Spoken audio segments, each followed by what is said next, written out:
మీరు ప్రతి క్షణం కోపాన్ని డిలీట్ చేయండి.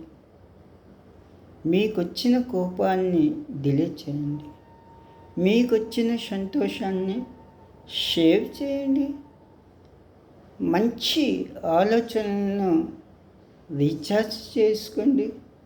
మంచి స్నేహితుల్ని డౌన్లోడ్ చేసుకోండి. మితిమీరిన ఆలోచనలను స్విచ్ ఆఫ్ చేయండి. శత్రువులను డిలీట్ చేయండి. ప్రేమను మనసులోనికి ఇన్కమింగ్ చేయండి. దుఃఖాన్ని అంటే ద్వేషాన్ని అవుట్ గోయింగ్ చేయండి.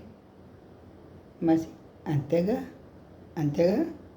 నేనైతే అలాగే చేస్తా. మరి మీరు క్వశ్చన్ మార్క్ మీకే వదిలేశారు. ఓకే, నా పేరు రామ్ ప్రసాద్. నా ఛానల్ పేరు రామ్ పద్మనాభులు.